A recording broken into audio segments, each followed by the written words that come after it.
Baik, saudara, jika tidak ada yang ingin ditanyakan mengenai materi pekan lalu, maka untuk pertemuan hari ini kita akan membahas mengenai konsep, terminologi, dan klasifikasi biaya. Ada juga yang mengatakan biaya ini diganti dengan kata cost. Jadi konsep, kemudian terminologi, dan klasifikasi cost.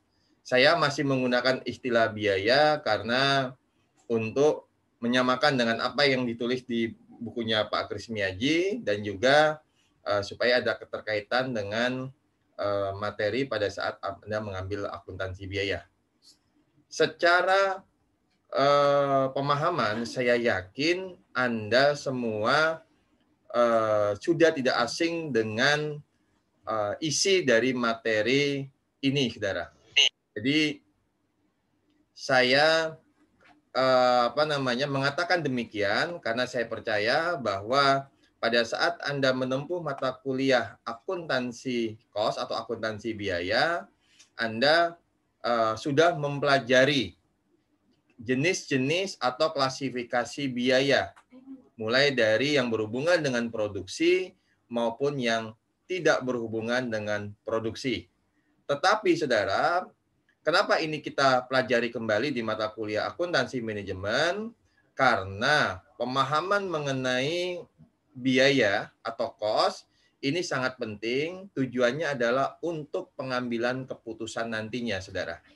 Ya, untuk pengambilan keputusan. Karena seperti yang saya sampaikan di materi yang kemarin, peran akuntansi biaya ini menjadi atau akuntansi manajemen ini menjadi lebih luas atau lebih mendalam karena nanti terkait dengan pengambilan keputusan. Ya, siapa yang akan mengambil keputusan? Ya, pastinya adalah pihak manajemen. Baik, saudara. Di dalam konsep dan terminologi ini, saudara, ada beberapa tujuan pembelajaran yang harus Anda atau yang diharapkan setelah Anda menempuh mata kuliah ini atau khususnya di bab 2 ini, saudara. Apa itu? Yang pertama adalah Anda bisa menjelaskan ya jenis-jenis atau klasifikasi biaya. Kemudian Anda bisa memahami bagaimana biaya-biaya yang terkait dengan produksi. Kemudian Anda juga bisa menyampaikan informasi mengenai biaya-biaya tersebut. Tujuannya adalah untuk pembuatan laporan, khususnya adalah laporan keuangan dan juga laporan kinerja yang memang dibutuhkan oleh pihak manajemen. Itu adalah garis besar, saudara. Garis besar di dalam tujuan pembelajaran di bab 2 ini. Nah, saya akan mulai dari yang sangat sederhana dan juga sering kali ditanyakan pada saat kita mengambil mata kuliah akuntansi biaya. Biasanya, khususnya saya kalau mengajar mata kuliah akuntansi biaya, saya akan selalu mengatakan apa yang dimaksud dengan cost. Kemudian nanti saya kembangkan lagi apa juga yang disebut dengan expense atau beban, kemudian apa yang disebut dengan rugi, atau juga apa yang disebut dengan aset atau persediaan. Ini seringkali saya tanyakan kepada mahasiswa khususnya yang ada di kelas saya. Kebanyakan dari jawaban-jawaban tersebut adalah menggambarkan bahwa masih banyak mahasiswa yang belum memahami pemahaman atau konsep dari cost atau expense. Mereka mengatakan cost accounting artinya adalah akuntansi biaya atau alias akuntansi biaya. Sehingga kebanyakan dari mahasiswa itu mengatakan yang namanya cost itu adalah biaya, Pak. Nah, apakah itu salah? Ya, karena kita sering menggunakan istilah-istilah tersebut untuk berbagai kepentingan, maka saya mengatakan ya tidak 100% salah, tapi juga tidak 100% betul. Mengapa demikian? Karena kalau kita memahami terminologi atau konsep biaya dan cost khususnya di dalam akuntansi manajemen, ya maka itu bisa dikatakan ada yang mengatakan wah itu salah karena cost dan expense berbeda. Tapi ada juga yang mengatakan ya tergantung untuk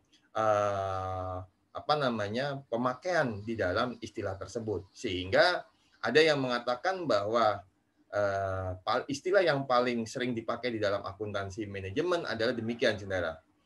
Different cost for different purposes. Artinya apa?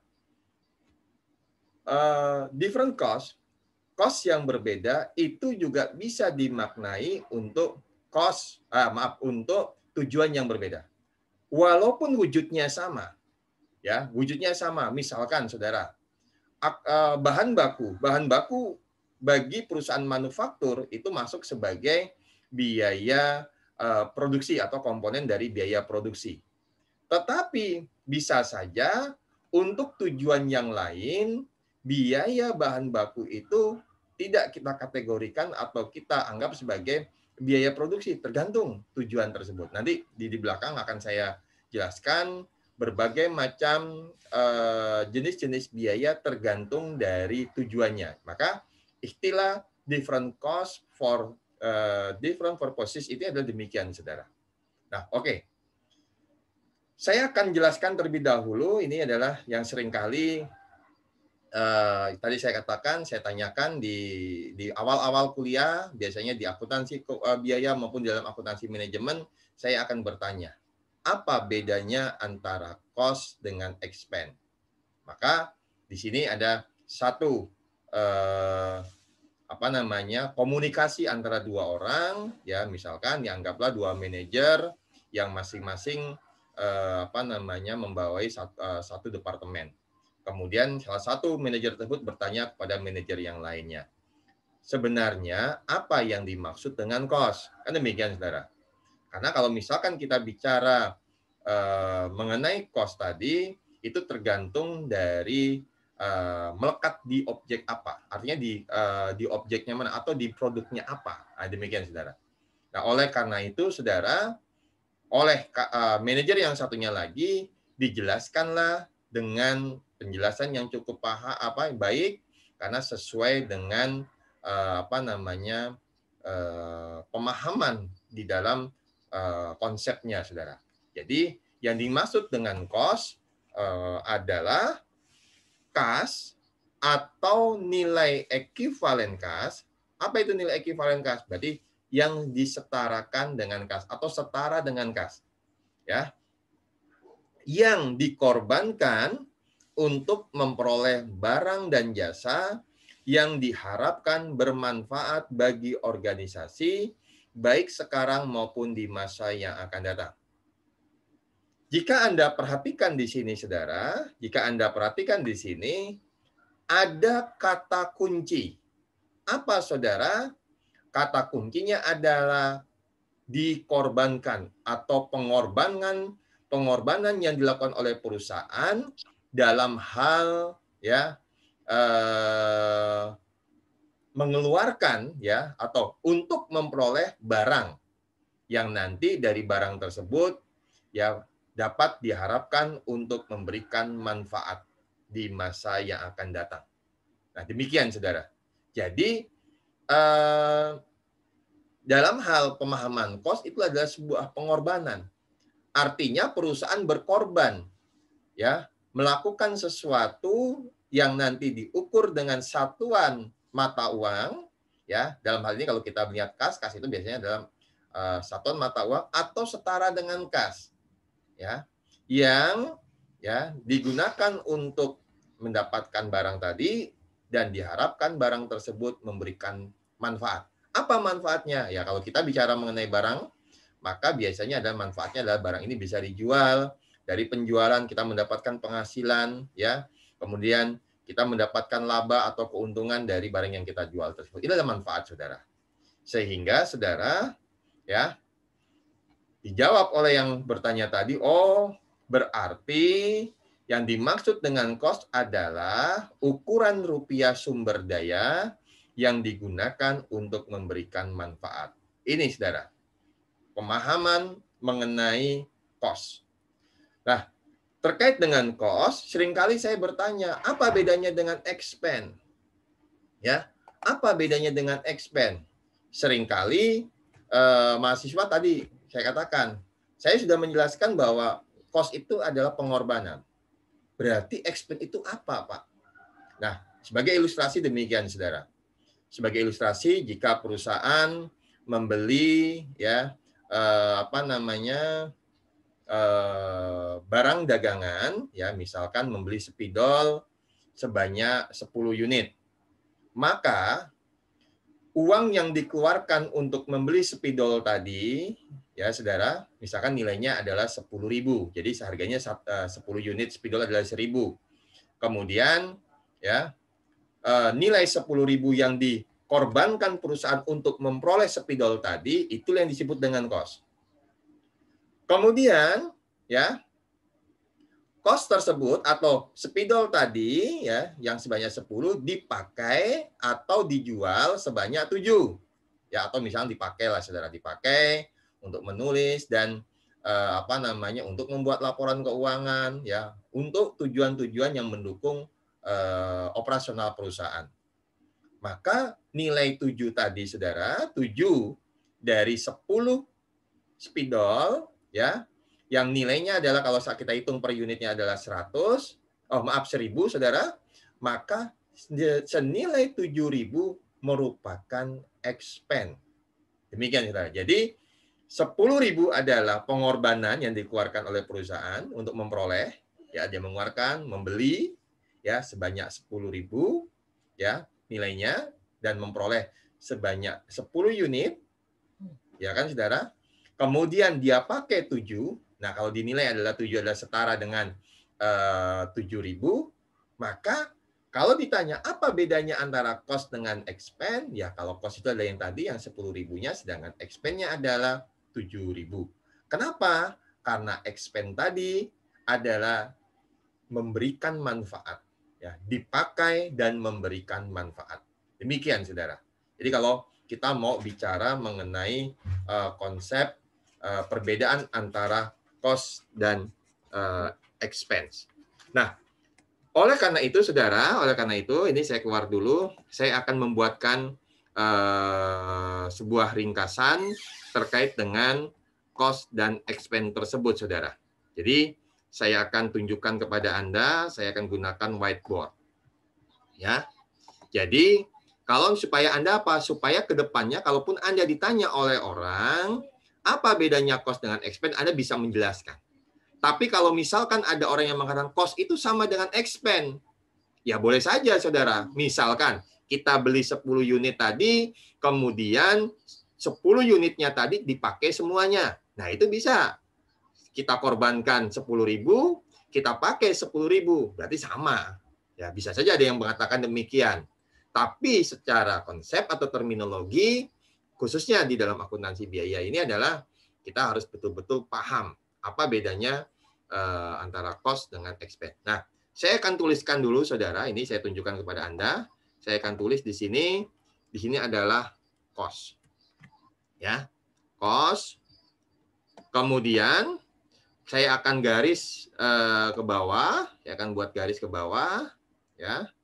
Kemudian berikutnya saya akan tarik lagi garis. Ini.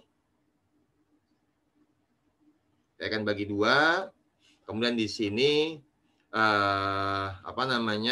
saya akan tuliskan teksnya demikian digunakan, ya. Jadi istilahnya adalah demikian, saudara. Ini nanti akan saya jelaskan maknanya. Kemudian berikutnya saya akan tarik garis lagi ke bawah untuk yang sebelah kiri maupun yang sebelah kanan. Baik. Kemudian saya tuliskan keterangannya adalah ya. Ini adalah digunakan. Kemudian berikutnya adalah yang di sebelah kanan. Saya akan tuliskan kembali. Saya akan tuliskan demikian, saudara. Yaitu, nah ini.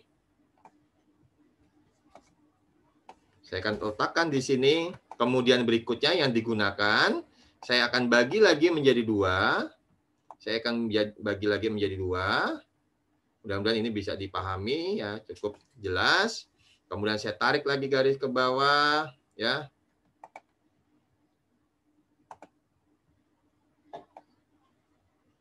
Kemudian ini juga demikian, Saudara. Saya tarik lagi ke bawah. Nah, kemudian saya kasih keterangannya demikian. Ya.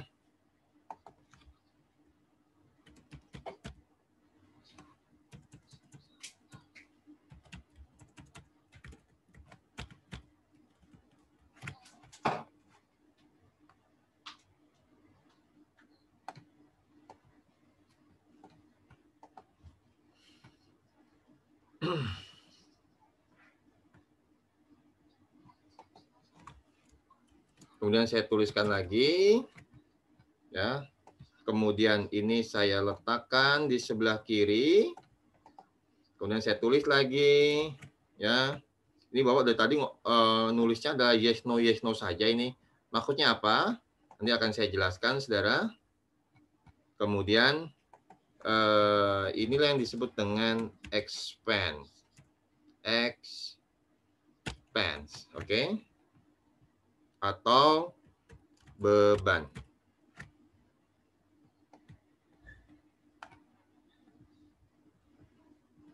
Nah, kemudian berikutnya di sini akan saya tuliskan adalah loss atau rugi. Nah, ini dia. Dan yang terakhir, saya akan tuliskan satu lagi adalah yang disebut dengan inventory atau persediaan. Nah, demikian, Saudara. Cukup? Maka saya akan jelaskan kembali di sini. Nah, demikian. Jadi kalau kita tadi saya katakan, ya saya membahas mengenai perbedaan antara cost dengan expense, kemudian saya akan buatkan satu ringkasan sederhana, Saudara. Sehingga kalau nanti Anda ditanya oleh siapapun, ya misalnya oleh dosen di mata kuliah praktikum akuntansi biaya, dosen Anda bertanya, Mas, Mbak, apa bedanya antara cost dengan expense? Sederhana saja, Saudara, kalau Anda melihat dari gambar yang saya buat ini, Saudara. Cost itu apa, Saudara? Tadi kata kuncinya adalah pengorbanan. Ya. Kas atau setara kas yang dikorbankan. Jadi ada yang kata dikorbankan tadi. Atau bahasa sederhananya adalah yang dikeluarkan perusahaan. Namanya perusahaan mengeluarkan uang itu berkorban. Ya. Nah, yang dikorbankan untuk mendapatkan apa, Saudara? Mendapatkan barang atau jasa yang diharapkan memberikan manfaat saat ini dan masa yang akan datang. Ini. Jadi ada harapan dari perusahaan untuk mendapatkan manfaat. Nah, dengan demikian, cost ini kalau tidak digunakan, makanya saya tulis, digunakan? Tidak. Kalau tidak digunakan, berarti pengorbanan tadi namanya berubah. Bukan cost, tapi di dalam akuntansi sebagai inventory atau persediaan. Jadi Anda beli tadi spidol sebanyak 10, belum Anda pakai. Anda simpan di gudang Anda 10 unit tadi, itulah persediaan. Kalau dalam nanti lebih detail lagi adalah disebut dengan persediaan supplies, karena barang habis pakai. Tapi kalau tadi spidol tadi Anda pakai sebagai barang yang akan Anda jual, itu masuk sebagai persediaan barang dagangan. Sampai di sini, Saudara. Jadi cost yang dikorbankan tadi atau kas yang dikorbankan tadi tidak digunakan, namanya persediaan. Atau dalam hal ini adalah aset. Kalau kita bicara lebih ke klasifikasi ya antara aset lancar dengan aset tetap. Berarti masuk ke dalam aset lancar. Ini, Saudara. Jadi kalau melihat garis, gampangnya adalah persediaan itu apa? Atau aset itu apa? Aset itu adalah cost yang tidak digunakan atau yang belum digunakan. Itu namanya aset. Atau dalam hal ini adalah kita lebih spesifik adalah persediaan. Kemudian, bagaimana Pak di jalur yang kiri ini, di gambar ini, Saudara? Nah, jika cost tadi digunakan, ya digunakan. Saya tambahkan lagi katanya. Dan memberikan manfaat atau bermanfaat, iya memberikan manfaat, maka disebut dengan expense atau beban. Jadi tadi yang saya contohkan, kalau kita beli spidol 10 dipakai 7, 7 ini kita jual, atau 7 ini dipakai oleh perusahaan untuk mendukung operasional, ini namanya expense. Artinya ada manfaat yang diperoleh perusahaan. Jalurnya demikian, saudara. Jadi yang namanya expense itu adalah cost, Pak. Iya, cost. Yang apa? Yang digunakan dan memberikan manfaat. Maka kadang ada orang mengatakan, expense dengan cost sama. Tapi kalau saya mengatakan tergantung dulu. Kita perhatikan dulu. Kalau misalkan kita menggunakan hitung-hitungan rupiah, maka harus jelas berapa cost-nya, berapa expense-nya. Demikian, saudara. Ini yang harus Anda pahami. Jadi saya ulangi, expense itu apa? Expense adalah cost yang dipakai atau digunakan dan ya ditekankan kembali memberikan manfaat bagi siapa? Bagi perusahaan. Bisa juga manfaatnya adalah manfaat pakai atau manfaat yang dapat menghasilkan penghasilan lainnya. Ini yang disebut dengan expense. Sedangkan rugi itu apa, saudara? Cost yang digunakan tapi tidak memberikan manfaat. Itu namanya rugi. Kita sudah beli, kita sudah mengeluarkan uang, dipakai tapi tidak menghasilkan apa-apa. Rugi. Sebagai contoh, kalau Anda mau bikin bakwan misalkan. Anda mau bikin bakwan, Anda beli tepung. Nah, pengorbanan Anda untuk beli tepung ini disebut dengan cost. Tapi pada saat ya Anda mau bikin adonan, ini mau dipakai nih, sudah Anda pakai. Anda mau pakai, Anda bikin adonan, tiba-tiba tepung yang sudah Anda siapkan tadi jatuh, tumpah. Itu enggak? Memberikan manfaat tidak? Bisa dipakai lagi tidak? Tidak bisa kok, sudah kotor. Nah, nilai dari tepung yang jatuh tadi itu, yang tumpah, yang tidak bisa memberikan manfaat, itulah yang dianggap sebagai apa, saudara? Rugi. Kalau kita misalnya kembali lagi contoh yang lainnya, spidol, ya beli 10, 7 kita pakai, 3 kita simpan belum dipakai. Ini masih persediaan. Tapi ternyata dari persediaan tadi, 1 mau kita pakai lagi. Ternyata kering. Ya, karena kering dan tidak bisa dipakai. Nah, itu berarti yang 1 rugi. Jadi kalau misalnya tadi kalau melanjutkan dari beli spidol 10, 7 dipakai dan memberikan manfaat, itu expense yang 7. 3 statusnya sementara ini adalah sebagai aset, persediaan.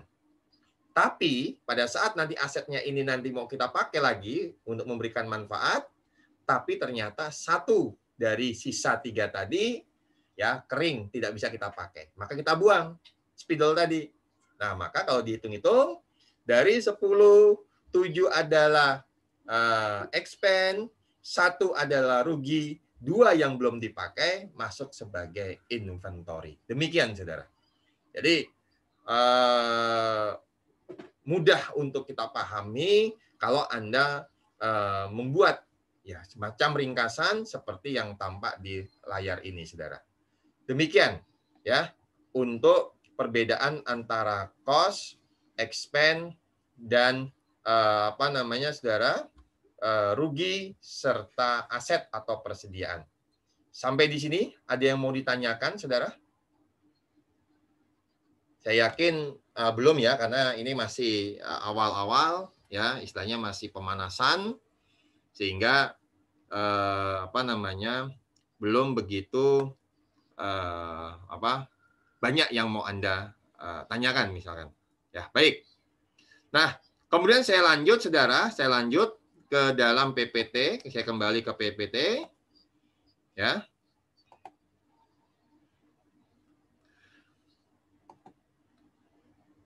Nah, ini. Nah, Kemudian berikutnya adalah, saudara,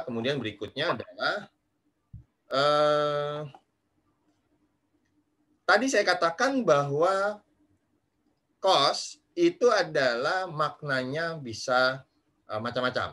Maka tadi saya katakan different cost for different purposes. Nah, demikian juga saudara, cost tadi kalau kita masuk ke dalam bahasa objek biaya, ya, ini adalah berbagai item seperti produk, pelanggan, departemen, proyek, aktivitas di mana cost diukur dan dibebankan. Jadi di sini adalah tergantung, ya, makna cost itu melekat bisa ke dalam produk, ya saudara, bisa melekat juga kepada pelanggan, bisa juga melekat ke dalam departemen, dan melekat kepada proyek atau aktivitas-aktivitas tadi. Ini yang disebut dengan cost object. Kemudian berikutnya, ya ini contoh, sebuah sepeda adalah objek biaya. Ya, jadi kalau kita tanya, Pak, objeknya itu apa? Dilihat dari produknya. Apa produknya? Sepeda. Nah, maka kalau kita ditanya, berapakah cost-nya? Kita bisa baru menghitung. Kita lihat bahan bakunya, tenaga kerjanya yang memproduksi sepeda tadi, kemudian terakhir adalah BOP-nya. Kalau kita bicara kepada biaya produksi. Nah, sehingga saya katakan, kalau kita bicara mengenai cost, itu tidak hanya melulu, kalau Anda di dalam akuntansi biaya kemarin, mungkin Anda memang di bawah untuk memahami cost produksi. Tapi di sini, saudara, memaknai cost itu harus luas. Karena tergantung dari objek biaya tersebut, saudara. Kemudian, apa bedanya dengan aktivitas? Kalau aktivitas adalah sebuah pekerjaan yang dilaksanakan dalam sebuah organisasi. Jadi ada kegiatan. Perusahaan beli barang dagangan, ngangkut persediaannya, kemudian perusahaan melakukan perawatan gedung, perawatan mesin, dan lain sebagainya. Ini adalah aktivitas. Ya. Jadi antara objek biaya dengan aktivitas demikian sudah bedanya. Nah, kemudian ya saya akan kenalkan dulu berbagai istilah lagi yang disebut dengan daya telusur, traceability. Apa itu traceability atau daya telusur? Daya telusur adalah kemampuan untuk membebankan sebuah biaya ke dalam objek biaya. Makanya objek biaya kan tadi saya katakan macam-macam. Tidak hanya melulu kepada produk. Dengan cara yang ekonomis, dengan menggunakan hubungan sebab akibat. Jadi kalau kita melihat, contoh, kita memproduksi sebuah meja kayu. Maka kalau ditanya, berapakah biaya bahan baku, berapakah biaya tenaga kerja, dan berapakah biaya overhead pabriknya, maka kita bisa melakukan apa? Menelusur. Ya, atau kalau dalam istilah auditnya adalah tracing. Kalau audit kan tracing dari transaksi, dari jurnal atau dari laporan keuangan yang sudah dibuat, kemudian kita tracing mundur. Mundur kemana? Sampai dengan kita melakukan pengecekan ke dalam dokumen. Itu kalau dalam istilah audit. Tapi di sini sebenarnya sama saja. Kita mau ditanya, kita akan menelusur berapa besarnya biaya dari komponen biaya produksi tersebut. Mulai dari bahan baku, tenaga kerja langsung, dan overhead. Demikian, saudara. Ya. Dan juga akan menggunakan hubungan sebab akibat dari produk yang dihasilkan atau dari cost objek tersebut, saudara. Nah, kemudian apa bedanya dengan biaya langsung?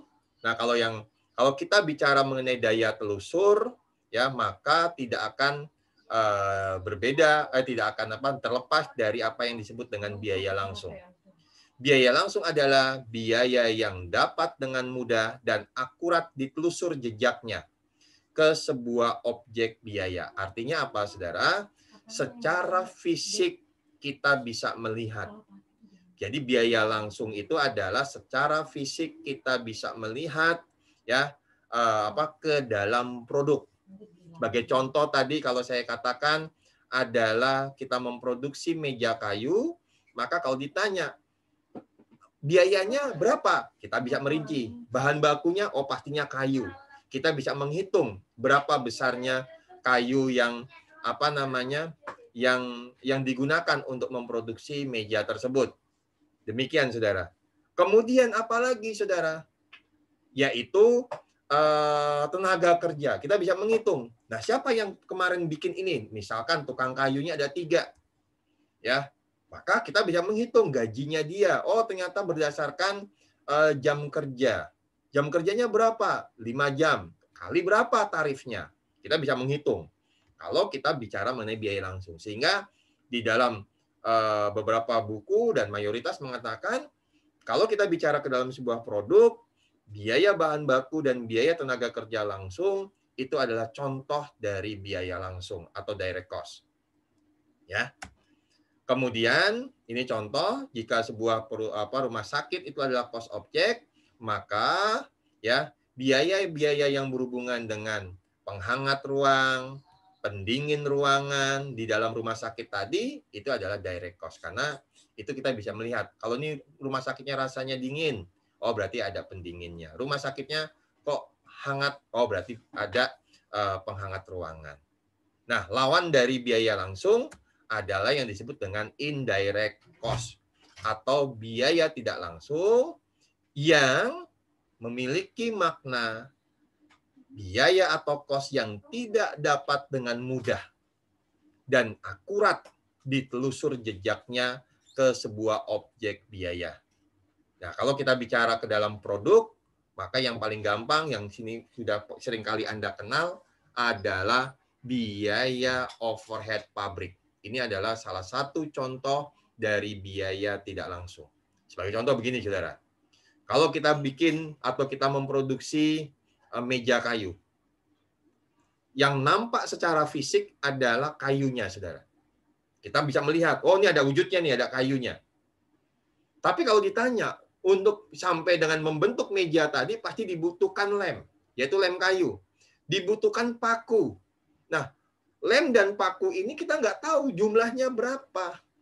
Padahal mereka memberikan ya atau berhubungan dengan produk tadi. Ditanya, berapa pakai pakunya? Waduh, berapa ya? Kemarin pokoknya saya pakai, nggak saya hitung. Nah, maka karena sulit untuk ditelusur, ya, dan tidak mudah kita untuk melihat jejaknya, berapa jumlahnya tadi, maka inilah sebagai contoh dari biaya tidak langsung. Ya, kalau di dalam contoh saya adalah ya gaji dari manajer gudang. Ya, kadang-kadang manajer gudang ini kan tidak berhubungan langsung dengan gudang, tapi mereka biasanya ada kepala gudang dan manajer gudang ini biasanya hanya memantau, melihat laporan yang dibuat oleh kepala gudang. Tapi kalau kita bicara secara sesuai dengan produk, yang paling gampang adalah tadi. BOP adalah contoh dari biaya tidak langsung. Ya, demikian, saudara. Nah, kalau tadi traceability, hal ini adalah tracing. Tracing membebankan kos ke sebuah objek biaya dengan menggunakan ukuran konsumsi sumber daya yang dapat diobservasi, jadi observable. Jadi menggunakan apa? Penggunaan sumber daya. Bicara sumber daya itu luas, saudara.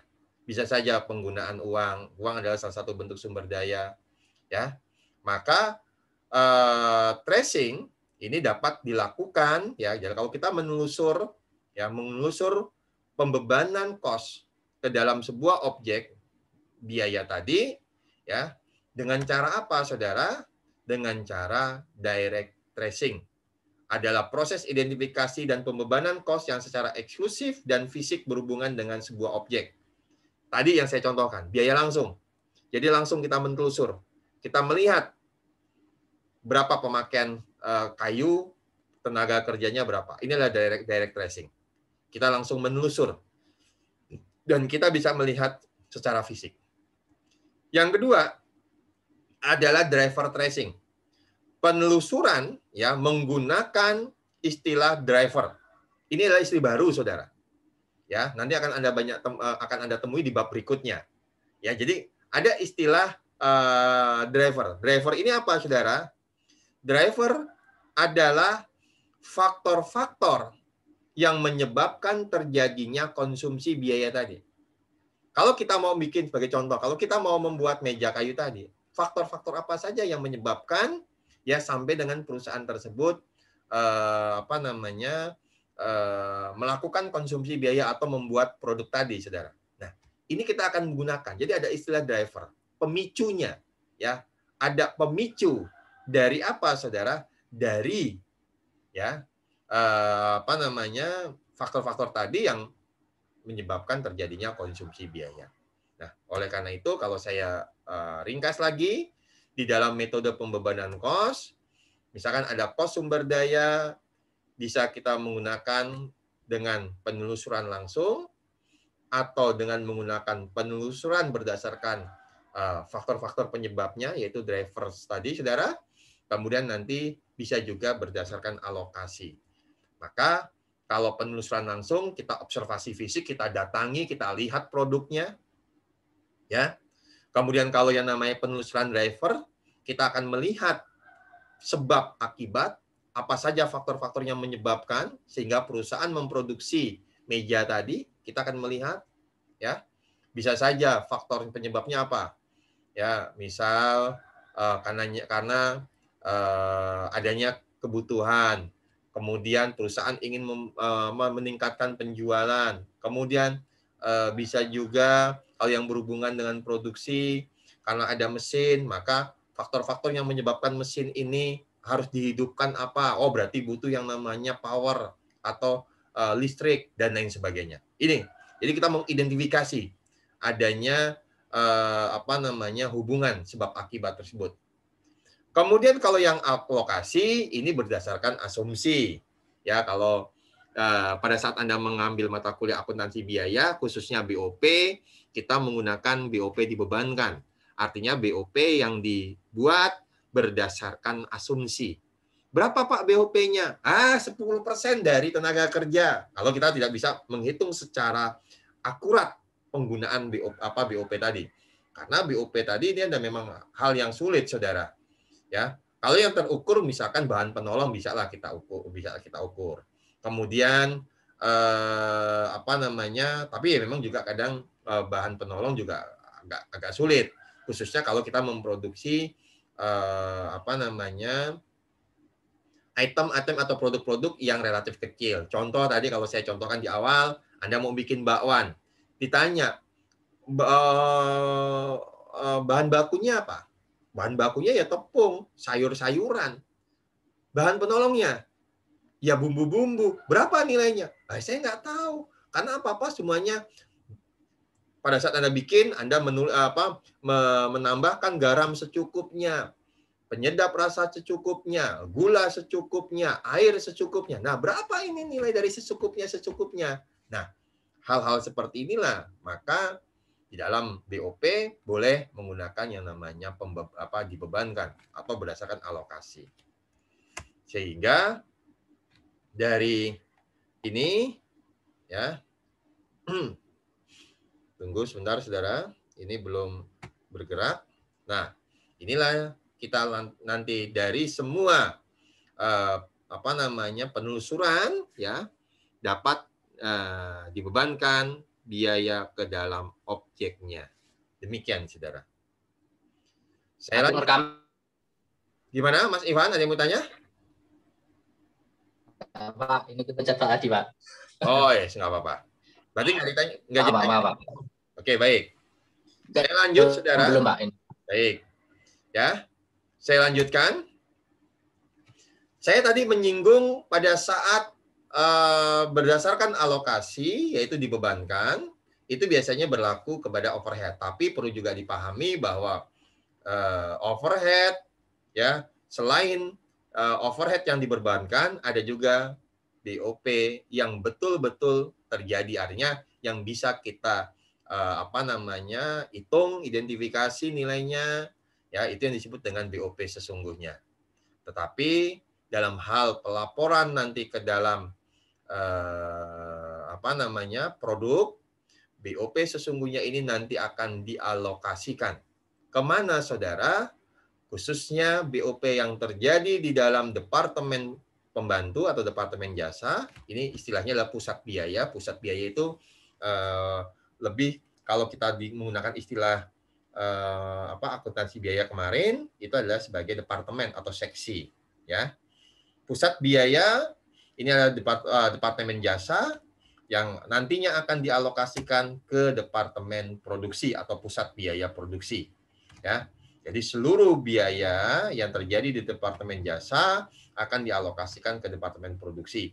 Begitu juga BOP yang terjadi di departemen produksi, ini pun juga harus ya dicatat. Sehingga nanti di departemen produksi isinya adalah BOP yang sesungguhnya terjadi di departemen produksi itu ditambah dengan yang didapatkan dari alokasi BOP BOP sesungguhnya di departemen pembantu atau jasa.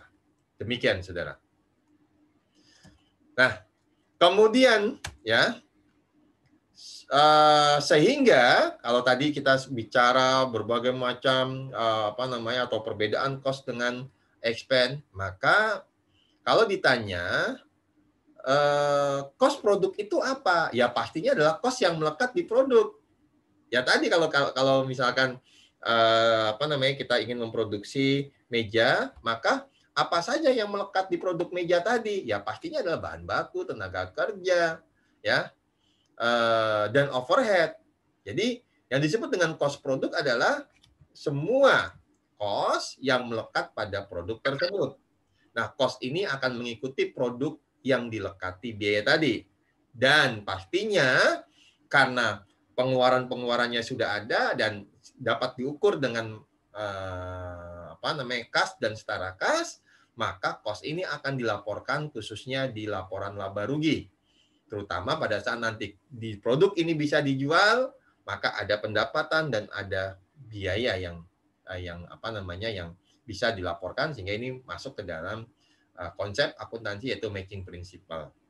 Sedangkan cost yang dihasilkan dan tidak dijual atau belum dijual, ini masuk ke dalam persediaan barang jadi, kan demikian, saudara. Kalau kita merucut ke dalam laporan laba rugi tersebut, saudara. Kemudian saya akan jelaskan dulu ya, sedikit mereview lagi yang disebut dengan production cost. Atau di dalam bukunya Pak Kris, ini sekarang istilahnya adalah manufacture cost atau cost of manufacturing. Ya, sama, saudara. Anda membaca bukunya Pak Kris Miyaji, istilahnya adalah biaya manufaktur atau manufacturing cost. Kalau saya lebih kepada menggunakannya adalah production cost. Mengapa? Supaya Anda dengan dengan materi yang kemarin akuntansi biaya ini, ternyata production cost tidak berubah, sama, isinya adalah bahan baku, tenaga kerja, dan overhead. Akan tetapi sekarang ada beberapa buku, ya kalau Anda baca di bukunya Pak Kris, ini lebih kepada apa, saudara? Dia lebih mengubah namanya dengan nama manufacturing cost. Production cost terdiri dari 3 unsur, yaitu material atau bahan, kemudian labor atau tenaga kerja, dan overhead. Materials atau bahan ini umumnya dibagi menjadi 2, yaitu direct materials dan indirect material. Direct material atau istilah yang lebih kita kenal yaitu adalah biaya bahan baku. Ya, atau ada juga yang lebih detail adalah biaya bahan baku langsung. Tapi Anda menggunakan biaya bahan baku itu juga seorang sudah paham, ya. Sedangkan indirect material itu adalah biaya bahan baku tidak langsung atau lebih populer disebut sebagai bahan penolong, ya, atau bahan pembantu. Ya, tadi baku itu kan hanya gunanya untuk membantu, menolong dari bahan utamanya, saudara. Nah, kalau kita melihat penjelasannya bahwa direct material adalah seluruh bahan ya yang secara langsung dapat ditelusur ke dalam produk atau jasa yang dihasilkan. Ya, direct material are those material that are directly traceable. Kata kuncinya gitu, saudara, bahwa semua bahan yang dapat ditelusur, traceable, secara langsung, directly. Jadi kalau tadi saya selalu mencontohkan adalah meja kayu, ya pastinya bahan bakunya apa? Ya kayu, karena secara fisik kita bisa melihat. Ya, dan kita bisa menelusur. Nah, ini contoh, beberapa contoh di dalam direct material adalah baja untuk perusahaan atau industri otomobil, ya. Kemudian apa namanya? Ya tadi saya sudah contohkan kayu untuk industri furniture. Kemudian alkohol ya untuk industri kolon itu adalah minyak wangi ya. Kemudian bahan jeans untuk pembuatan celana atau baju jeans yaitu denim ya. Kemudian berikutnya adalah ini contoh adalah braces for correcting teeth ya. Jadi braces itu adalah kawat gigi. Jadi kawat gigi ya yang digunakan untuk membuat gigi itu menjadi lebih rapi. Ya. Ini contoh sebagai direct material. Sedangkan direct labor ya, direct labor coba sebelumnya. Oke, betul. Direct labor adalah ya tenaga kerja yang secara langsung dapat ditelusur, sama kata kuncinya dengan direct material, ke dalam produk atau jasa yang dihasilkan. Ya. Jadi apa sudah contohnya? Ya tadi kalau kita bikin meja kayu ya pastinya tukang kayu tadi. Ini yang disebut dengan direct labor. Pak, kalau yang tidak berhubungan dengan produk tapi berada di area produksi. Sebagai contoh misalkan tadi kita bikin kayu Kita bikin meja kayu. Kemudian pada saat tukang kayu itu motong, kemudian menggergaji, kemudian membuat meja itu menjadi halus atau diserut saudara istilahnya, maka ada kotoran-kotoran atau sisa dari kayu yang diserut tadi saudara. Ya. Atau biasa disebut dengan bubuk kayu misalkan. Nah, bubuk kayu ini bagaimana Pak? Oh, ternyata ada yang membersihkan. Ya, istilahnya adalah misalnya cleaning service atau kalau lebih kerennya bahasa Inggrisnya adalah janitor. Nah, kalau janitor tadi itu bekerja kemudian membersihkan saudara bubuk kayu tadi dan dia membantu ya supaya area tetap bersih dan lain sebagainya, khususnya area produksi tetap bersih, maka janitor tadi ini masuk sebagai indirect labor karena tidak berhubungan secara langsung. Ada nggak wujud atau secara fisik dia bisa nampak atau melekat di dalam produk tersebut? Tidak ada. Ya, dia hanya membersihkan. Beda kalau yang tukang potong. Tukang potong kayu, jelas yang tadinya kayunya panjangnya 5 meter, dia potong menjadi ukuran 1 meter 1 meter, kelihatan.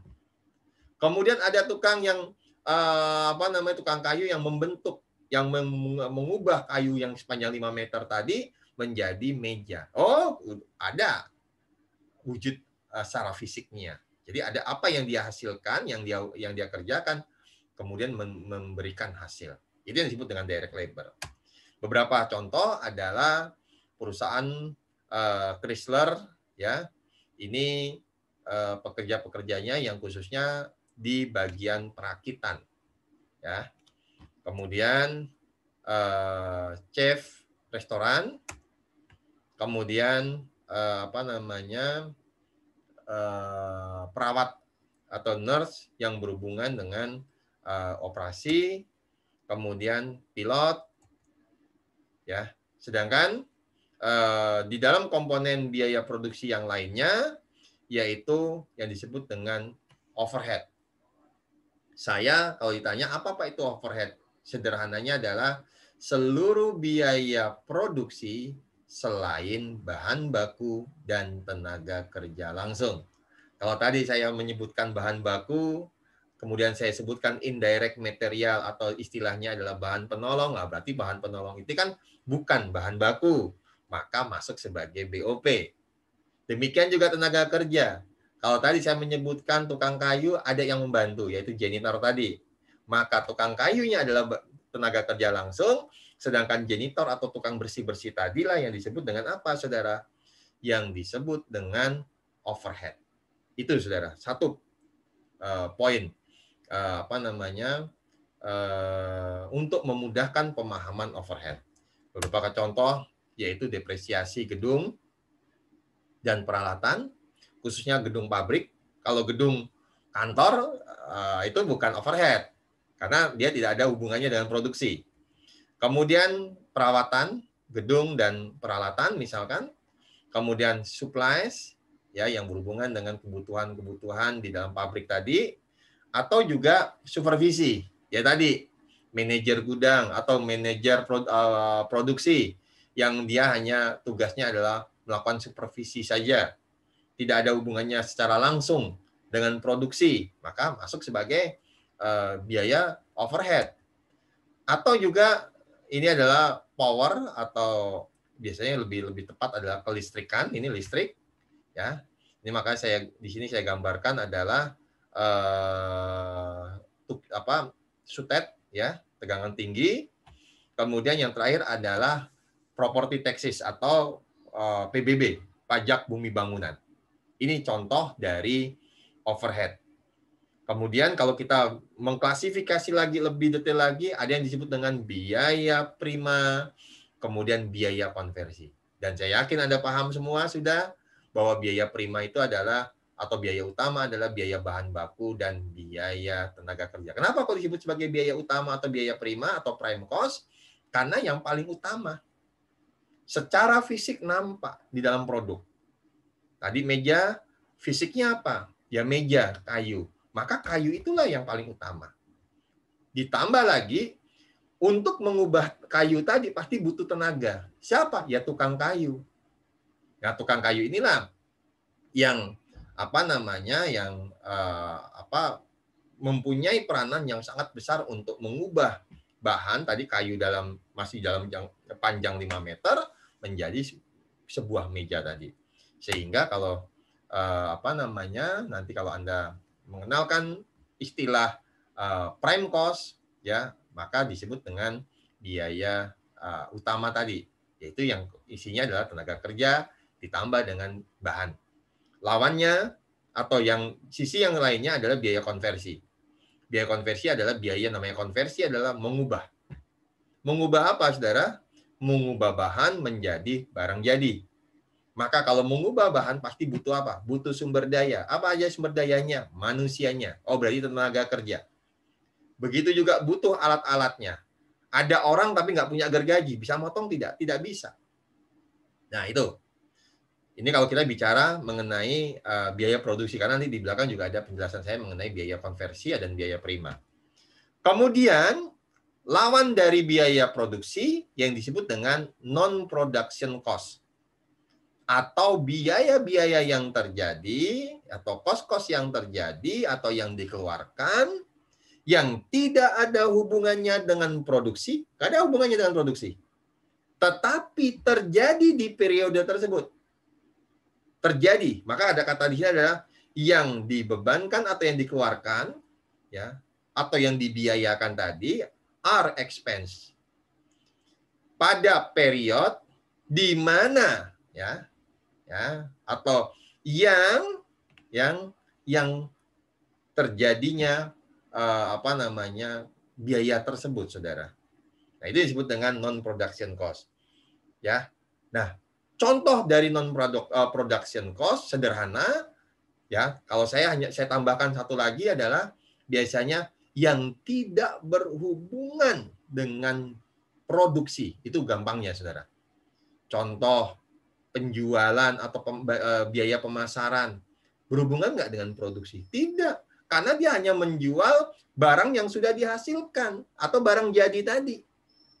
Barang jadi inilah yang dia hasilkan, kemudian dia tinggal menjual saja. Dia nggak mikir, ini meja ini bikinnya bagaimana, kemudian dipotongnya bagaimana, dibentuknya seperti ini, caranya bagaimana, nggak mikir dia. Dia hanya pikirnya bagaimana ini saya jual. Ini yang disebut dengan non-production cost. Kemudian apalagi, saudara? Biaya administrasi umum. Ya tadi, bayar gaji pegawai kantor. Orang-orang kantor kan nggak berhubungan dengan produksi, saudara. Kemudian, ya membayar lawyer. Bayar apalagi, saudara? Depresiasi gedung, kantor. Karena tidak ada hubungannya dengan produksi. Nah, inilah salah satu contoh bahwa non-production cost, biasanya ada yang mengatakan non-production cost itu identik dengan biaya period atau biaya periode. Apa contohnya? Ya tadi, pemasaran dan administrasi umum. Nah, ini contoh salary-nya atau gajinya dan komisi dari bagian penjualan atau marketing, kemudian iklan, kemudian juga legal fee, itu masuk ke administratif, dan printing untuk annual report. Ya, jadi kita mencetak annual report ini masuk ke dalam biaya administratif. Ya, kembali ke dalam production cost, ya ini tadi sudah saya jelaskan yang disebut dengan prime cost dan conversion cost. Prime cost itu adalah bahan baku ditambah dengan tenaga kerja langsung, sedangkan conversion cost tenaga kerja langsung ditambah dengan overhead cost. Demikian, saudara, untuk production cost dan non-production cost. Sampai di sini ada yang mau ditanyakan, saudara? Ada yang mau ditanyakan? Jika tidak ada, apa? Mbak Irinda mau tanya, Mbak Irinda? Silakan. Udah, Pak. Belum, Pak. Oh, belum ya. Oke, Belum ada yang bisa. Saya akan lanjutkan, saudara. Saya akan lanjutkan. Sekarang kita akan bicara mengenai ya biaya ya sesuai dengan apa namanya tujuannya ya sesuai dengan tujuannya. Kalau Anda nanti membuka bukunya Pak Kris, khususnya di halaman 21 itu ada tabel 2.1 yaitu klasifikasi biaya menurut tujuan. Ada yang disebut dengan tujuannya adalah untuk laporan keuangan, maka biaya bahan baku itu masuk ke dalam biaya produk. Kemudian ada juga biaya periodik. Nah, ini sebelumnya udah bikin, tapi saya taruh di belakang, agak di belakang, saudara. Jadi nanti akan saya jelaskan khususnya untuk yang poin 2 untuk memprediksi perilaku. Nah, ini dulu sebentar, saudara. Saya akan tampilkan. Nanti saya akan kembali ke slide yang fixed cost ini. Kenapa kok tiba-tiba kok muncul fixed cost, saudara? Ya, nah coba. Jadi saya akan jelaskan. Yang pertama adalah ini yang tadi saya selalu menyinggung istilah different cost for different purposes. Bahwa biaya itu tergantung tujuannya. Kalau tujuannya untuk menyusun laporan keuangan eksternal, artinya laporan keuangan yang bisa dibaca oleh pihak luar, maka bahan baku tenaga kerja dan overhead itu masuk ke dalam biaya produk. Maka akan muncul nanti persediaan barang dalam proses awal, barang jadinya berapa, persediaan barang jadi akhir, dan seterusnya. Itu nampak. Ya, bahan baku dibeli, dipakai, sisa berapa, ini pun juga nampak. Ya. Oleh karena itu, di dalam laporan keuangan eksternal nanti akan lebih banyak kita temui adalah biaya periodik dan biaya produk. Ya. Yaitu apa, saudara, kalau periodik? Ya, administrasi dan pemasaran. Sedangkan, saudara, kalau tujuannya untuk memprediksi perilaku biaya dalam merespon perubahan kegiatan, maka kita nanti akan mendapatkan biaya itu menjadi biaya variabel dan biaya tetap. Apa bedanya? Kalau tadi saya sudah tampilkan biaya tetap. Biaya tetap adalah biaya yang jumlahnya secara total tetap sampai dengan range unit tertentu. Artinya kapasitas tertentu. Dia tetap, saudara. Mau produksi 1, biayanya 1.000. Mau produksi 2, biayanya 1.000. Mau produksi 3, biayanya 1.000. Ini yang disebut dengan biaya tetap. Ya. Nanti akan kita bahas. Kemudian juga ada yang disebut dengan biaya variabel. Kalau biaya variabel itu adalah biaya yang akan berubah secara total sesuai dengan perubahan. Maka ini yang disebut dengan apa, saudara? Perilaku. Naik turunnya produksi akan mempengaruhi biaya. Ada aktivitas produksi.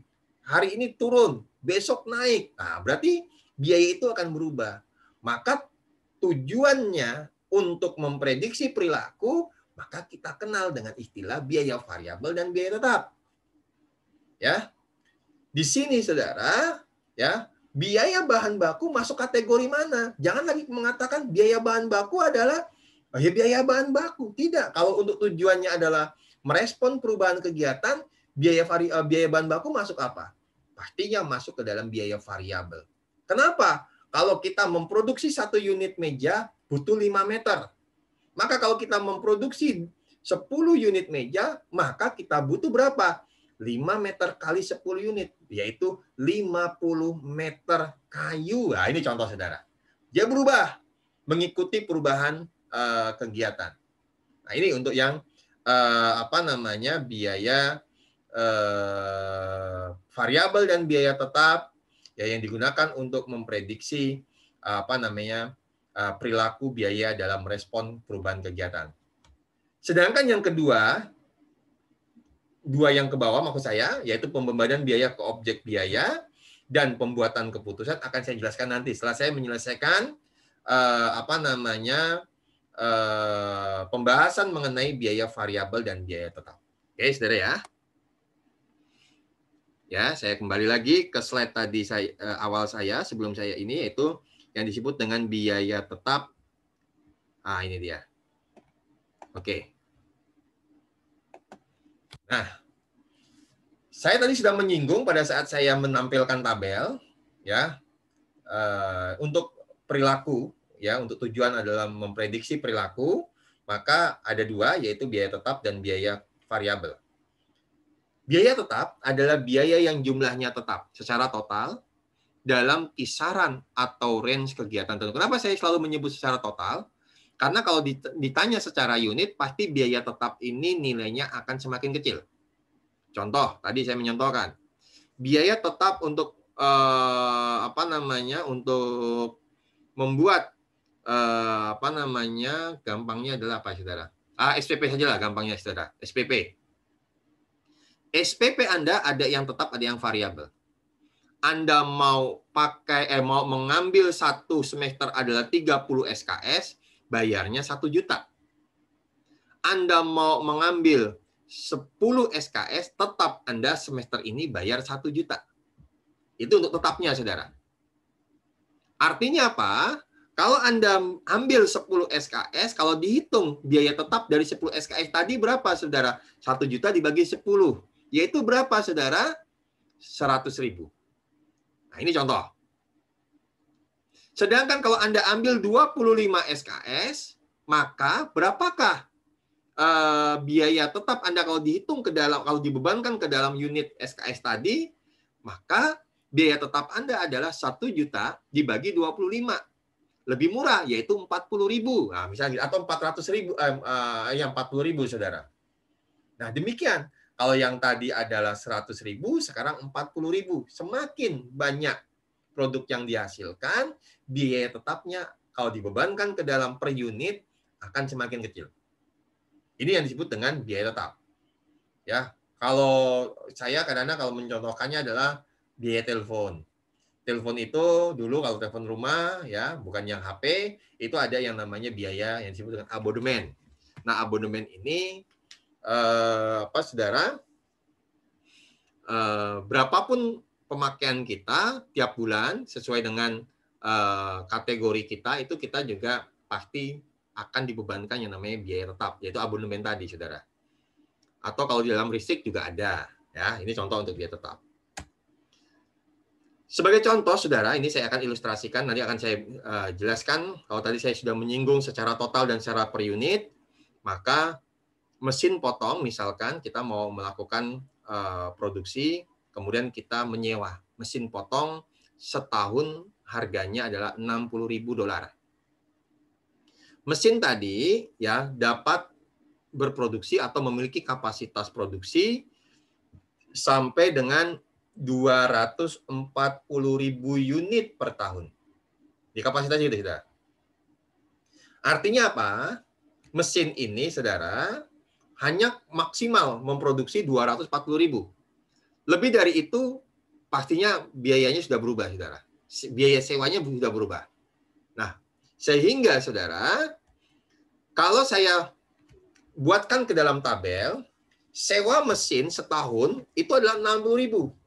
Jika kita tidak memproduksi sama sekali, ya maka nggak ada pembebanan ke dalam cost per unit. Tapi kalau perusahaan memproduksi 60.000 unit, maka cost per unitnya 1. Perusahaan memproduksi lebih banyak lagi, cost per unitnya pasti lebih kecil. Kenapa? Karena pembaginya ini adalah lebih kecil. Semakin besar. Mohon maaf, saudara, semakin besar. Ya, ini. Maka kalau kita memproduksi maksimal 240.000, maka 60.000 dari biaya sewa tadi ternyata kalau dibebankan ke dalam cost per unit hanya 0,25.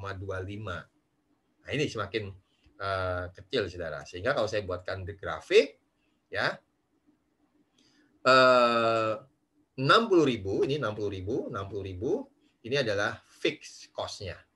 Jadi mau kita produksi di kisaran dari 0 sampai dengan 240.000, tetap yang kita bayarkan hanya 60.000.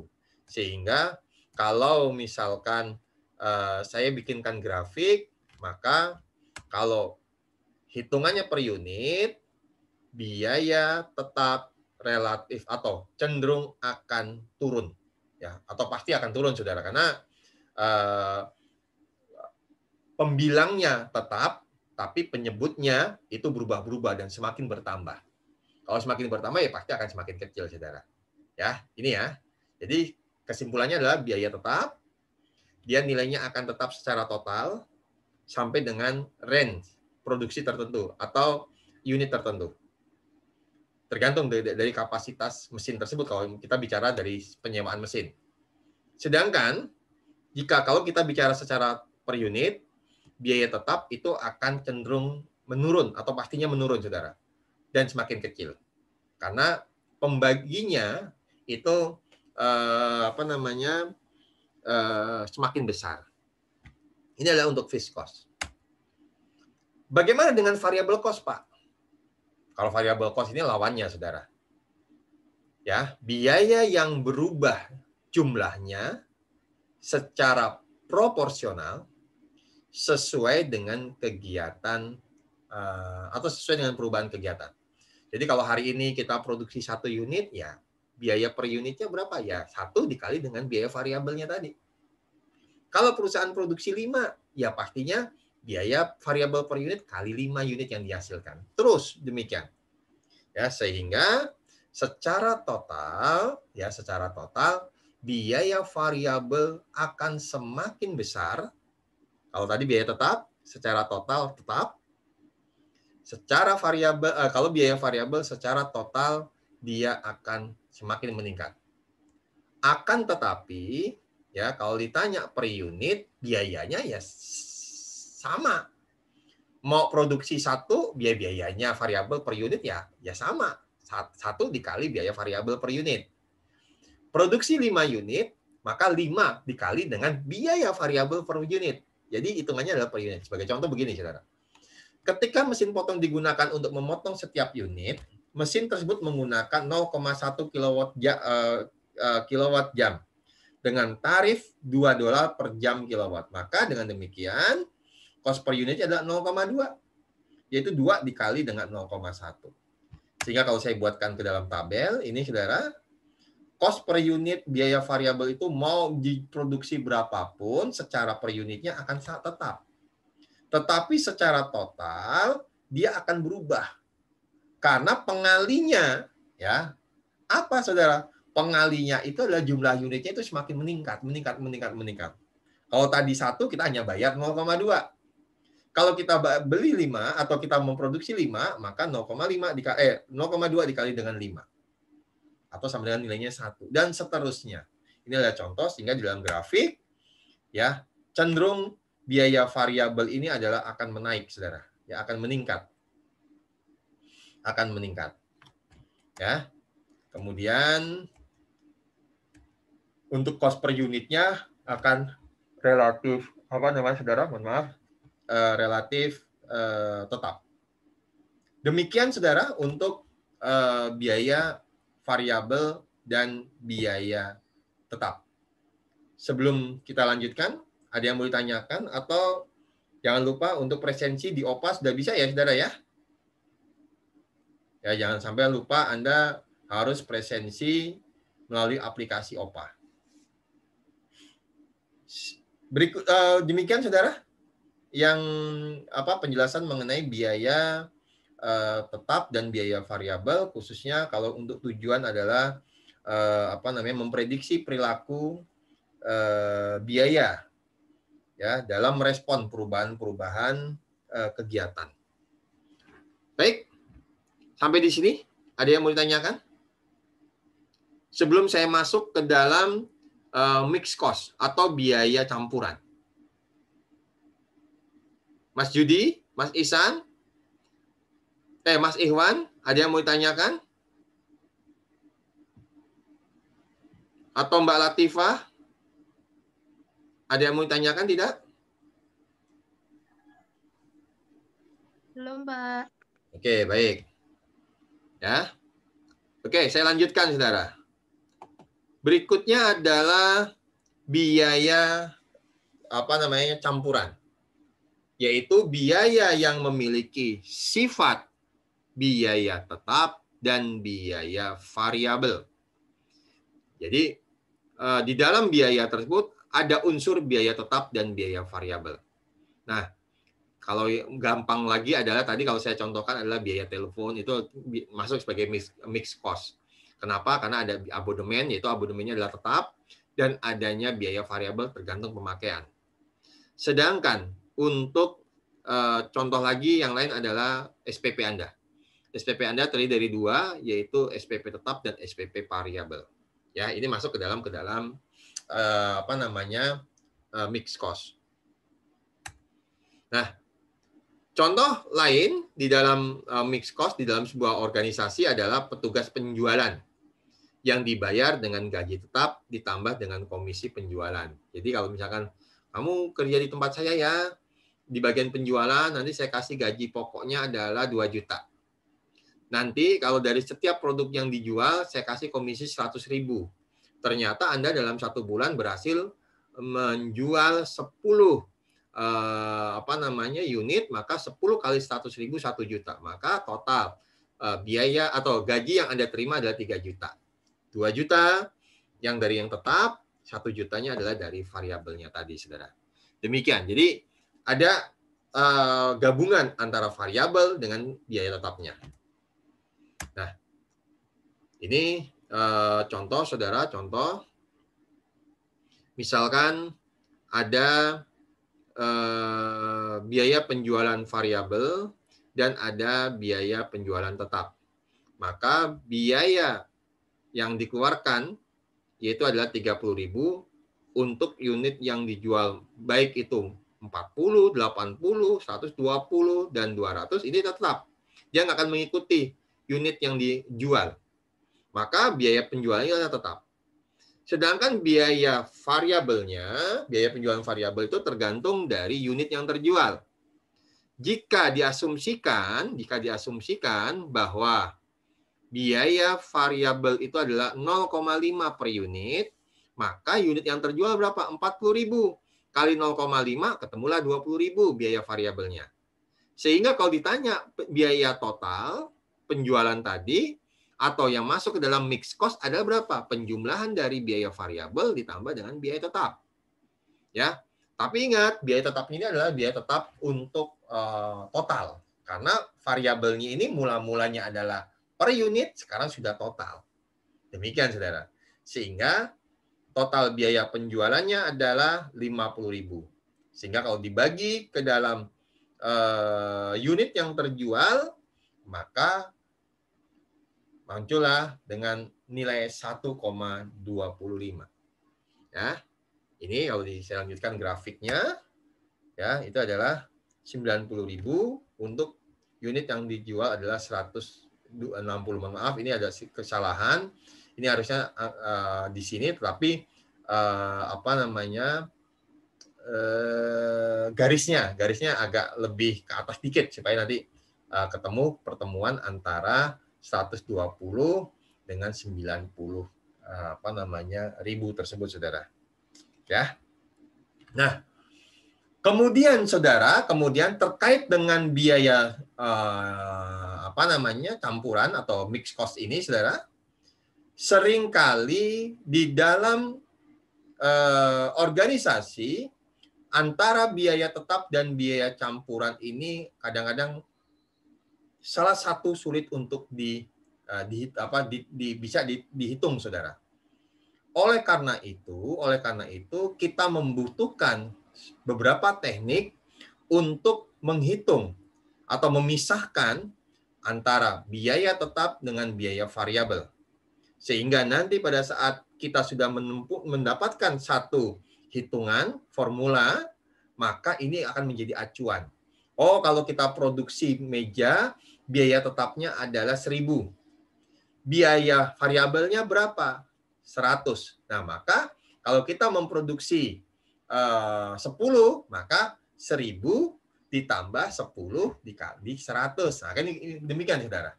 Untuk kalau kita mau menghitung total biaya tersebut, saudara.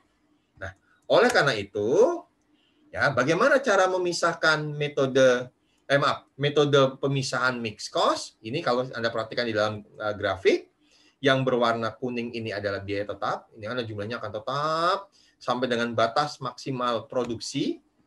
Kemudian yang berwarna kuning kecoklatan ini, saudara, dan diarsir, ini adalah komponen dari biaya variabel.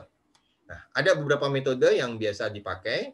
Yang pertama adalah metode high-low method, dan yang kedua adalah metode scatter plot method, dan yang ketiga adalah metode least square atau pangkat terkecil, ya, pangkat terkecil dari persamaan nantinya. Nah, high-low method di bukunya Pak Kris tidak ada, scatter plot pun juga tidak ada. Yang ada hanyalah metode least square.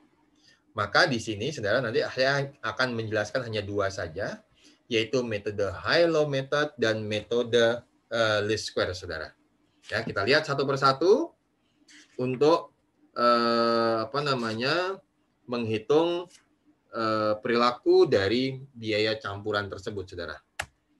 Nah, ini tadi sudah saya jelaskan komponen variabel dan komponen tetap. Nah, metode untuk memisahkan biaya yang terjadi di dalam biaya campuran adalah menggunakan persamaan atau fungsi X, yaitu Y sama dengan A ditambah dengan BX. Y itu apa? Y itu adalah total biaya. Kalau tadi sebelumnya kita kembali ke dalam tabel yang saya buat, total biaya penjual ini adalah Y, karena terdiri dari tetap dan variabel. Maka, saudara, ya, metode yang akan kita bahas ini, kita pahami dulu Y, kemudian A, kemudian ditambah dengan BX. Sedangkan yang A ini adalah total fixed cost. Anda perhatikan, A ini tidak ada yang mengikuti, ya, variabel apa ya namanya, kok saya lupa. Pokoknya inilah. Kalau ini kan ada yang X-nya, sudah, mohon maaf, saudara, saya lupa nih. Ada di dalam ingatan saya, tapi mau ngomongnya kok agak sulit, saudara. Variabel A, kemudian mengikuti X-nya ini apa maksud? Ini yang saya maksud, saudara. Mohon maaf, saya lupa. Ya. Kemudian B ini adalah variable cost, karena dia akan mengikuti, ya, atau akan diikuti oleh X. Nah, X dalam hal ini adalah cost per unit atau number dari unit, bukan cost per unit, tapi number dari atau jumlah dari unit tersebut, saudara. Ini gara-gara tadi saya mau ngomong pikirannya agak jadi tidak fokus lagi nih, saudara. Mohon maaf ya, saudara ya. Jadi, saya ulangi, Y ini adalah total biaya, A ini adalah biaya tetap, B adalah biaya variabel, dan X adalah number atau jumlah dari unit yang dihasilkan. Kita akan lihat, saudara, untuk metode yang pertama, yaitu yang disebut dengan metode high-low method. Ya, high-low method adalah metode yang digunakan untuk mencari biaya variabel dan biaya tetap dengan menggunakan data tertinggi dan data terendah. Data tertingginya adalah kalau kita punya data selama 5 bulan terakhir, ya, untuk pengeluaran biaya listrik. Kita akan menganalisa biaya listrik kita. Kalau di bulan Juni, kita bayar listriknya 1 juta. Kemudian, unit yang dihasilkan hanya 100. Juli, kita bayarnya adalah 1.687.500, unit yang diproduksi 200, 2 kali lipatnya. Kenapa kok biayanya lebih murah? Dan seterusnya. Nah, ini kita analisa. Dengan menggunakan metode high-low method ini, saudara. Kita analisa, sehingga nanti akan didapat, oh ternyata biaya tetapnya sekian. Biaya variabelnya adalah sekian. Ya. Maka langkah yang pertama adalah selesaikan dulu untuk mencari variabel cost atau mencari nilai B. Nilai saya sudah katakan yang di persamaan Y ditambah A ditambah dengan Y sama dengan A ditambah BX. Maka kita selesaikan dulu B. Dengan cara rumusnya adalah high cost dikurangi dengan low cost dikurangi dengan high unit dikurangi dengan low unit. Jadi biaya tertinggi dikurangi dengan biaya terendah dibagi dengan unit tertinggi yang dihasilkan dikurangi dengan unit terendah yang dihasilkan. Maka caranya adalah ini ada yang tertinggi. 3750 dengan yang di unit produksinya adalah 500. Maka kita pindahkan.